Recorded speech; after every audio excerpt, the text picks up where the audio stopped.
One of my favorite Nesivas Shaloms in the parasha, V'loi yachlu lishtais mayim mimara ki marim heim. Pashup Pshat is they couldn't drink the water from this place called Mara. Why? Because it was bitter. Says the Nesivas Shalom. Lo shehamayim hayu marim, elo ha'anoshim hayu marim. There was nothing wrong with the water. The people were bitter. V'lo yachlu lishtais mayim mimara. You know why they couldn't drink this water? Ki marim heim. The people were bitter. Someone who's farbisin, who's bitter, can't enjoy anything. We look at things that cause us such delight, a farbrengen, learning, tzedakah, mitzvahs, Torah. It's supposed to be delight, right? There are so many psukim that discuss how Torah is a delight, masuk midvash. Some people, they say this is disgusting. You know why? Ki marim heim. They have a bitter taste. They went through trauma. They went through abuse. They can't appreciate. The sweetness.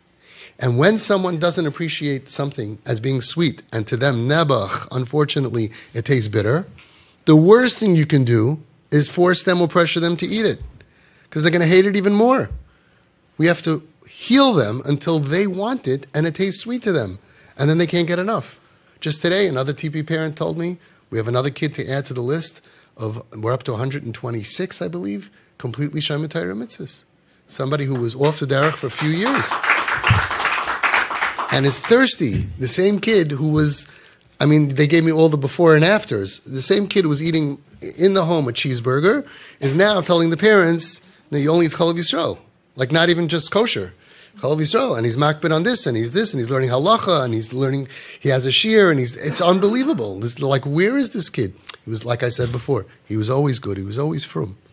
But kimarim heim, they have bitterness. And then when we pressure someone, no, you have to wear yarmulke. If the yarmulke hurts them, chas v'shalom. Yarmulke is sweet.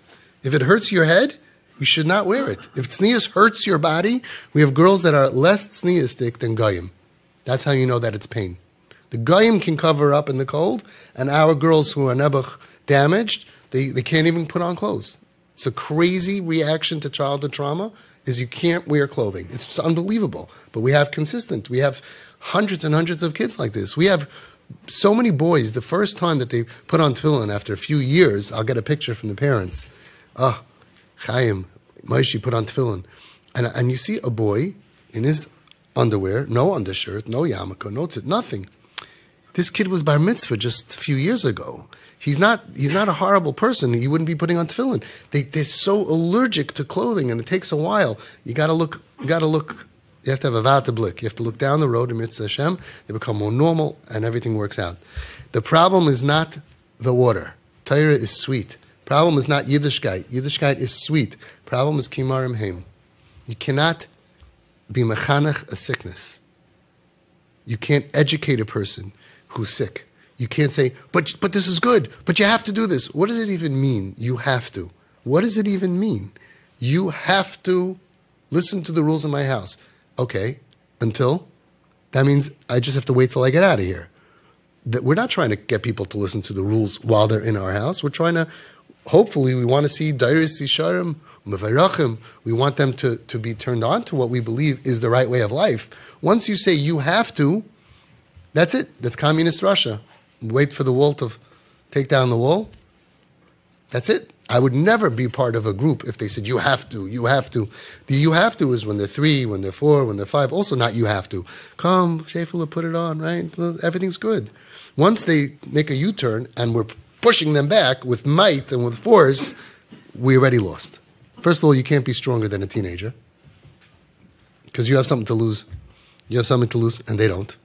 They have nothing to lose. This girl was leaving the house, 15-year-old girl. I told you the story. All my stories are true. And the father said, you leave this house, we're done. Now, rich guy, I told this to you by the training, right? Rich guy, millions of dollars. Girl has this beautiful house, beautiful room.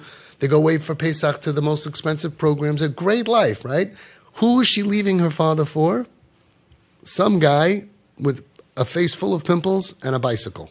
Not even a motor bicycle, just not a motorcycle, just a old clanky two-wheeler. And he tells her, you leave now? Like this? This is the way you're leaving? You're his. Don't come back here. You're out of the will. I said, wow, how long did she take to think it over? Did she consult with any friends? Did she think about, I mean, if you have like $1 million decision, wouldn't you wait like a little bit? He's like, I'm like, the door slammed by the time you have finished your threat? Yeah, how'd you know? So you're not dealing with somebody with a full dick. So did Rachel with Kalba Savur? Rachel and Kalba Savur. Rachel and Kalba Savur, look what happened over here. Something so beautiful. We'll make a separate clip about that.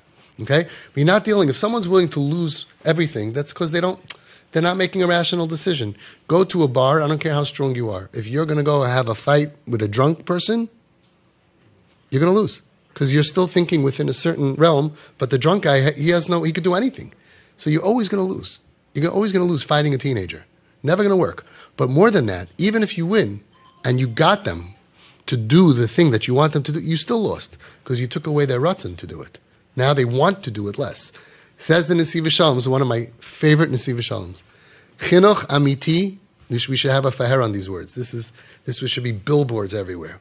Chinuch amiti, true chinuch, genuine, authentic Torah chinuch, education, einoi lahachriach es hachanich lehisnahagos tova, is not to pressure the child to behave well. Ela lahavi oisai kedei sheyirtze bazeh, but to bring the child that they should want it. Now they don't want it. They want to go kimarim heim.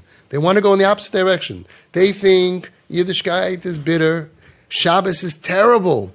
Shabbos for them is gefährlich. The CHINUCH Rebbe, Rebbe Shlita, Zayin Gezin said, you know why they don't keep Shabbos? Because Shabbos is Yom Menicha. In English, Yom Menucha. And they have no Menucha.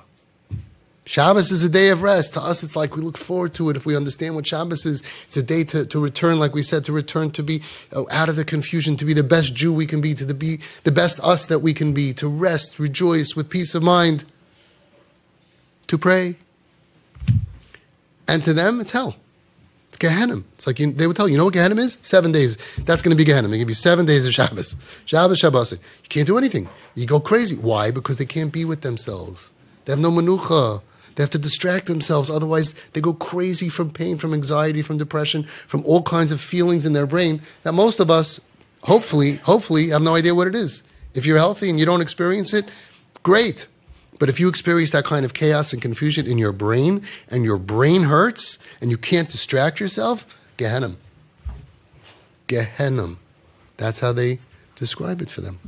So the idea is, if I tell you, you just came out of the hospital, and you had surgery because you burnt the top of your head, and they had to sew it up.